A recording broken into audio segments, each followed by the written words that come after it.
All right, we are live. Hello, everybody. Welcome to another Biotech recruiting chat. I am joined by my friend Grant Weinberg over at Eikon Technologies. Full disclosure, I'm doing a little work with Grant, so it's been a pleasure to kind of hear and see his point of view from a small but mighty and, let's be fair, seriously growing biotech out in the South San Francisco area, as well as other locations. But thanks everybody for being here, and thanks for Grant for being here. So Grant, can you please introduce everybody? Where were you before Eikon? What did you do, and what is your role at Eikon?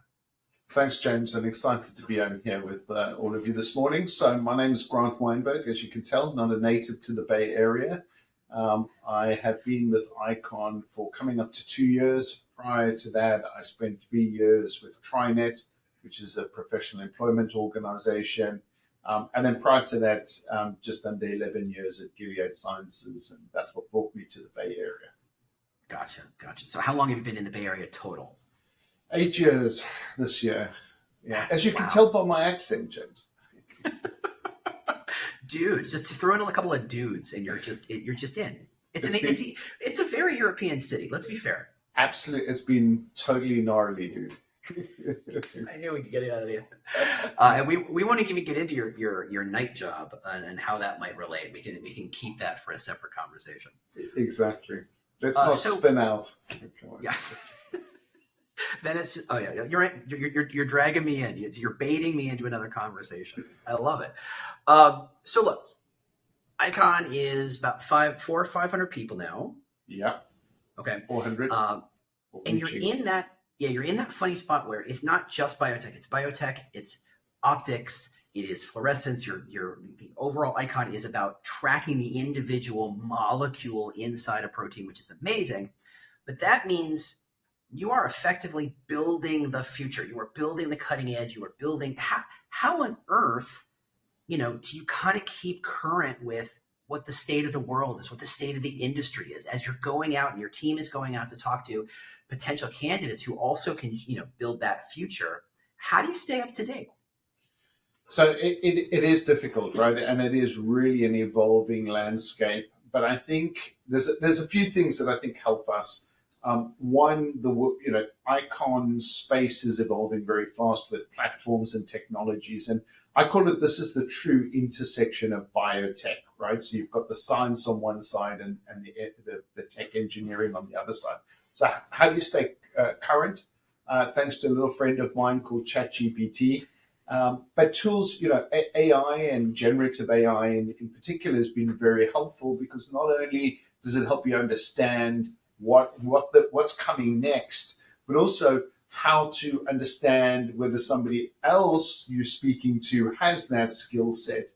And so in fear of saying replacing the hiring manager or being dangerous as a hiring manager, I think we can very quickly get more informed about the technological advancements and therefore meet the candidates at that point, or better assess them, right, versus where we've probably been. So does that mean, okay, so there's a requisition coming down, it's about a certain subject that you're like, that just seems like Latin and Greek squiggles put together. I don't know what that means. You say, hey, ChatGPT, what does this mean? And maybe ask a couple of other questions in a prompt. Download a digest and going, explain to me like I'm 5 years old, whatever that prompt is. And if you have any secrets on prompts, I absolutely want to hear those. Is that where the work happens? Is there another place that kind of work can happen? Yeah, so I mean that's the desk study, right? And then there is just being present with the business, understanding and learning from them all the time, right? I'm very clear with my TA teams. TA is here to facilitate the process. We don't own the hiring process. The headcount doesn't report to us, and we don't manage it. And so that facilitation means we are experts in the process and in some of those HR soft skills. And then on the business side, we leverage their technical expertise. And so learning from them through that, understanding the technology, and sometimes even saying to them, hey, here is how I would interrogate, this information and then use it as part of my assessment with a candidate. Any thoughts? And, they'll give you some builds and edits on that.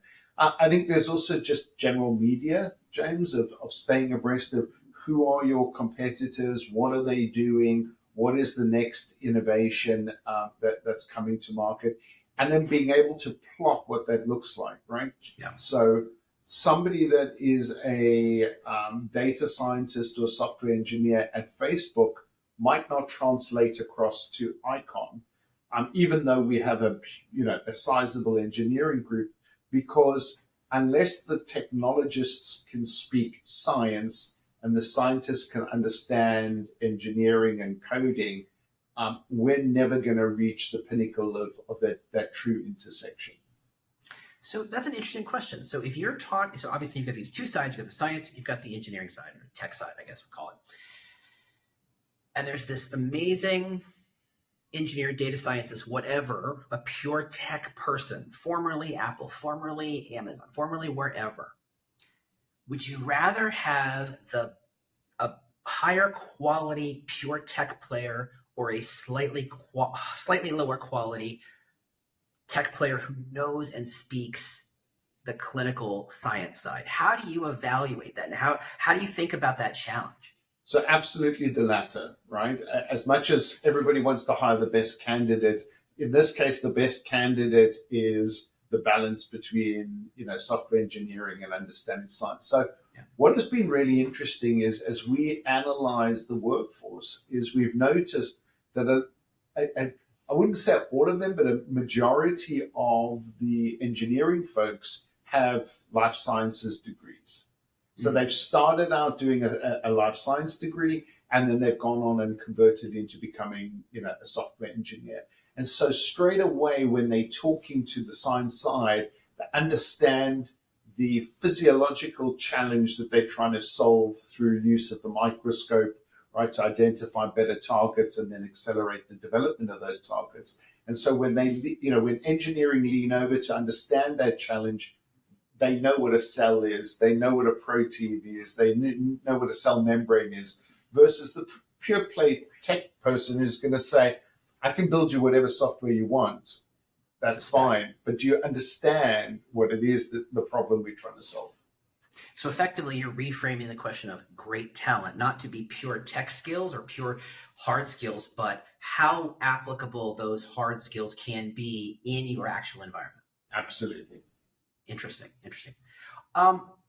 Is there like a major struggle? I mean, obviously, you're in a spot where there are hundreds, if not thousands, of other emerging biotechs who are leaning on the science and the tech side. The competition is super fierce. But if you had to point a finger on your biggest struggle, what would you call that point of pain? Great question. So I think that for me, the biggest pain is that we used to have two sides of the coin. We used to have pharma and we used to have devices, right? And people it was more in regional and smaller countries where you saw that talent kind of cross-pollinate, right, between pharma and medical devices. And in all fairness, I think that the final nail in the coffin there was when Abbott broke into Abbott and AbbVie, right? And they realized one was a very dynamic business, the pharma, and the other one was a much more static, consistent, lower margin, longer life cycle type business. And they were kind of putting themselves in a Swiss Army knife, trying to be best of both worlds, and you can't. Exactly. Okay. And you're trying to attract different talent, right? So your whole employment branding, how do you get to both of them with one message? It wasn't working. So that was pretty simple. Where we are today is you have everything from instruments, devices, health tech, med tech, biotech, biopharma, it's fragmented like crazy. Right? And so understanding where the best in breed, and that comes back to, and I'm using that term relating to the previous question, it's where's best in breed talent hanging out for your need. And so that's the hard, our clinical research team, as long as they've got oncology, they've worked with FSPs, they've worked with an in-house model, that is pretty easy. And you can go map that with your competitors. Hey, Merck does it this way. Hey, Amgen does it that way. with this new evolving landscape with platforms and tools, technologies, instruments, it's much harder to understand where your talent pools sit, because each one is now sucking a different talent in, and they're moving between them, right? And so, do I want somebody that's got health tech, devices, and biotech? Maybe, right? Depends where Eikon's business mushrooms first, second, and third, right? And so that's the big challenge, is trying to create a talent map of competitors where we would want to go and hunt from, where some competitors have a small part of our workforce and others have a much more dispersed landscape. How do you manage? Because I know one company has a little Slack channel called Competitive Set, and every time they hear a news story about someone who is relatively close to that, and it is one of their most active channels because it's so many companies doing so many things, putting out so many press releases, getting funding, releasing it. How do you manage all that information? So great question. So two ways. So we actually have a channel called Sourcing Insights that was set up between us and the BD team. So the BD team were finding out about, this company is about to, shape 25% of their workforce. So-and-so is closing their doors. And so we decided we both benefit from that, right? From a BD side, they want to know, where the potential assets on good value would be. And for us, it's, hey, where can we hunt from, right? And help these displaced people. So that's one part. The second part is technology. And so I deployed a tool called Findem that is one of these new intelligent talent platforms. And there you can literally go in and find out like who's got funding, the attributes of which you can search. I'm simplifying that because you need to understand how to drill down. But there is a way to go, who's just got a clinical milestone, who's just got more funding, multitude of those questions that can drive you to a list of potential targets. That's interesting. Yeah.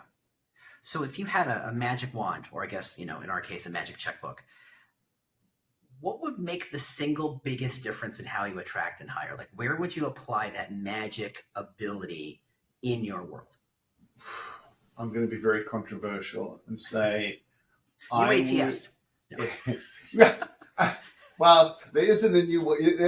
There's nothing there to replace what we have today. So exactly. But best of a bad bunch. I would say, James, I would love to redesign the role of the hiring manager and the interviewer. Ooh. And that goes. The single biggest failure of a hiring process is the owner of that process. Because if you own it properly up front and you're doing everything from what do I need to hire on my team now to complete the goals that we set at the beginning of the year or mid-year, right? Not how many skills can I get in the next hire, right?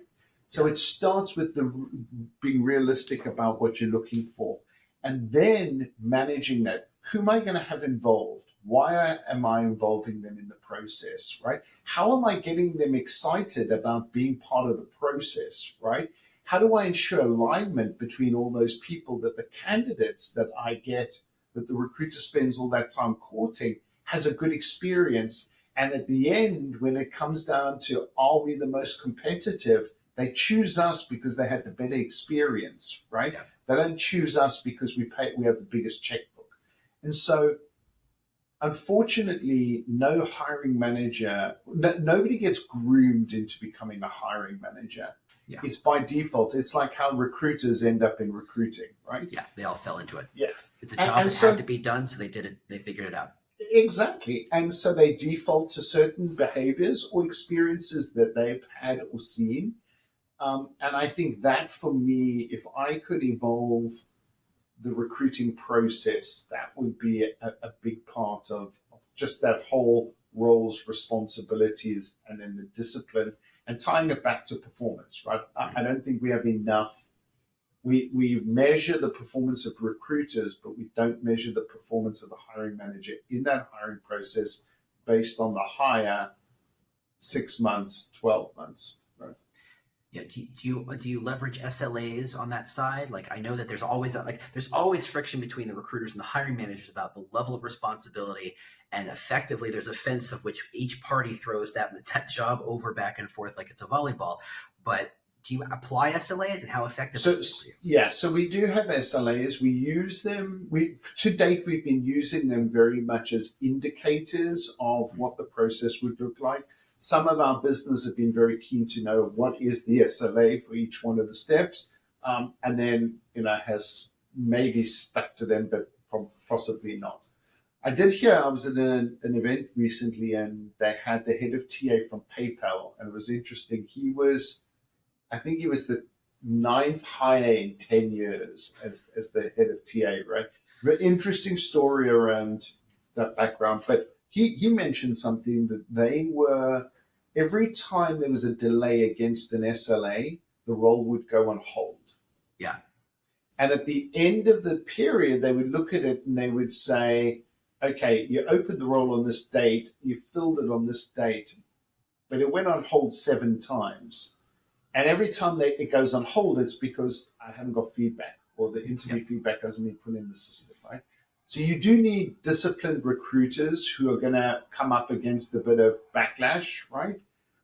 But the reality being, the benefit of that is you really start to see where the breakdown in the person in seat timeline is happening. And it's not a stick. It really is an ability to say, where does the manager need the support, and how does broader HR and management support that individual?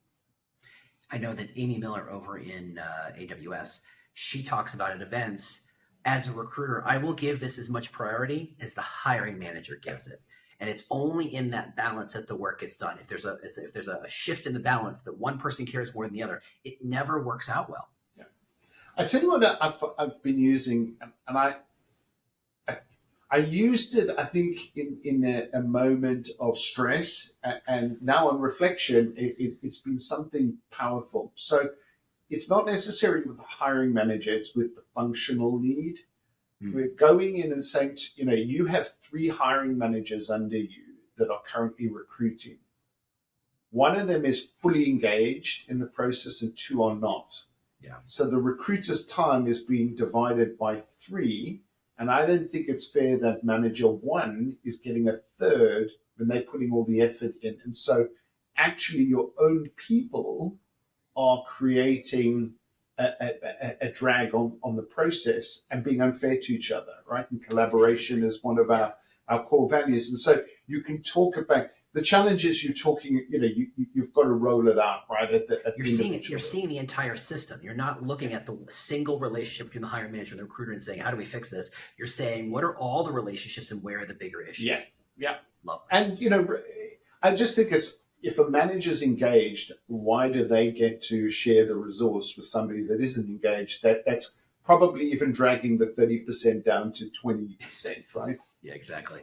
Yeah, that's a big problem. Grant, this has been a fantastic conversation. Thanks so much for being here. If anyone wants to get in touch with you and ask you about your other job, your evening job, as it were, when you're Batman, how do they get in touch with you? Socials, LinkedIn. I'm not one of I'm a digital immigrant versus a digital native, so LinkedIn is probably the best. I'm on Instagram and Facebook, but that's more personal. And for that other job you're referring to, you can actually find the page on my LinkedIn. So if you like repetitive beats and house music, then maybe come and follow us on that side. Nice clue. Nice, just leading them to the treasure. There you go. I love that. I learned from the branding specialist, right? Yeah. Well. All right, Grant. Thanks so much for being here. And everybody else, if you're interested in this conversation, we try to do these every week or every other week. I've got 2 more books, so we've got a good series of people. Also, I offer a 5 series email just for biotech recruiters. Go to biotechrecruiting.email. It's free. It's training and techniques and templates for your recruiting team to use as they see fit. So until next week, thanks so much. Thank you, Grant, for being here. And Thanks, James. we'll see y'all next time. Take care.